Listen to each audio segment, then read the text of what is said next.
everyone, and thank you for tuning in. I'm Mrs. T. Today, I want to talk about gossip. In your opinion, who or what do you consider gossip? Well, Webster's dictionary defines a gossip as a person who habitually reveals personal or sensational facts about others, rumor or report of an intimate nature, or chatty talk. Gossip is information about other people. It can be of a personal nature, it can be of a shameful nature, or it can be just talk, as mentioned above. A gossip is someone who carries this information from person to person. Personally, I believe all people gossip. There are good gossips and there are bad gossips, but I call them horrible gossips. A good gossip, in my opinion, is someone who may share information without ill intention. For example, a friend falls, hurts themselves, perhaps broke a leg, and has to go to the hospital. This person may need blood, or they may need funds to help pay for surgery. Sharing this information with other people will alert them as to what's happening with the person that has suffered this ill fate. It can also prompt them to give blood or to give funding to help assist with medical expenses. A bad gossip, in my opinion, is someone who finds it necessary to chat to others about someone else. For example, a friend may be in an abusive relationship. Their spouse or significant other physically harms them. They share that information with a friend or a family member, and that person decides to share it with others maliciously. Most people who are abused will not want that information shared because they may feel embarrassed. They may also feel that the person who tells this information to other people will go on to continue telling people, some of which are likely to pass judgment. We sometimes wonder why gossip gets so much traction than the actual truth. This happens because very rarely people speak the truth. And it is far juicier just to make up lies. I have witnessed many times when someone gets some information, and by the time you hear that information again, it's something completely different. I have tried and tested this.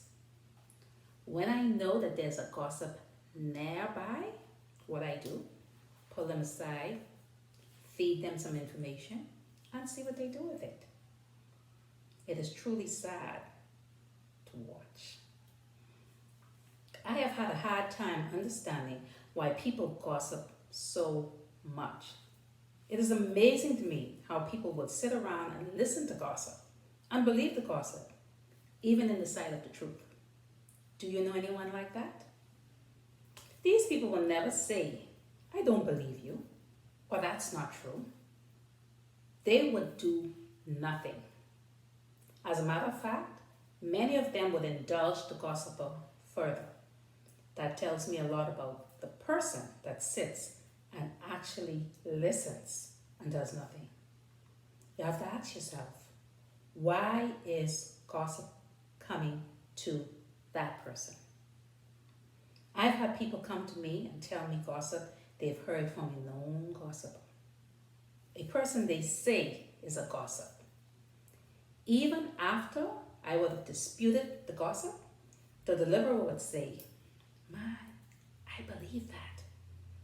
I recall one time a lady in my office came to me and said the office gossip told her that the financial controller was sleeping with the finance officer. I quickly disputed it because I couldn't see it. Mind you, none of these people are my friends. But why encourage something because you don't associate with someone? That's not right. I immediately shut it down.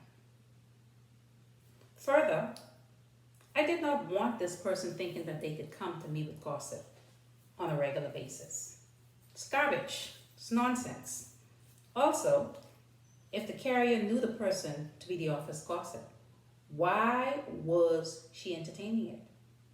This sure told me a lot about the carrier. How is it that she was so sure the person was telling the truth, even though she referred to the gossiper as having diarrhea at the mouth? You know what diarrhea at the mouth is? You know what real diarrhea is? You don't want to vision that. Gossip is a two-edged sword, and all I can say is, if you decide you're going to indulge or believe gossip, whether you know it to be truth or not, then don't feel bad when it comes back to bite you. Anyone who comes to me with gossip, and I know it not to be truth, I make it very clear to them that I know that what you're saying is a lie. I get a lot of side eyes and stink face, but it doesn't matter to me. I make it very clear that I don't have time for nonsense, and I am not going to believe any foolishness you tell me, because I'm not interested and I will never condone gossiping. I recall several years ago a young lady had just started working in my office. She must have thought that if she came to me with some information that she thought I didn't know, that she would find favor with me. Anyway, she thought it was necessary to inform me that a young man that sat about a desk away from her was lazy and was flamming, as the young folks say. For the record, I've learned many years ago that you do not have friends in the office. These people will smile in your face, then take a dagger and stab you in the neck. You know, in that section where you can't turn to see who it is stab you. Co-workers are like black crabs. They push the person in front of them on the ground and walk on them in order to get where they want to go. Besides, non-performers are not invisible to management. We'll talk more on this subject in another session. To sum things up, a gossip will always be a gossip.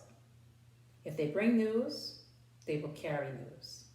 Gossipers only hang with gossipers. They are haters, they are envious, and downright troublemakers. They cannot be trusted. If you have a friend or a family member who brings you news from other people, you need to ask them how is it that the gossiper is so comfortable sharing information with them. Consider seriously if you want to keep this person in your life. This brings me to the end of my message. Short and sweet over the last 3 weeks. If you enjoyed listening, please like and subscribe. Until next week, remember, all people have value. I'm Mrs. T.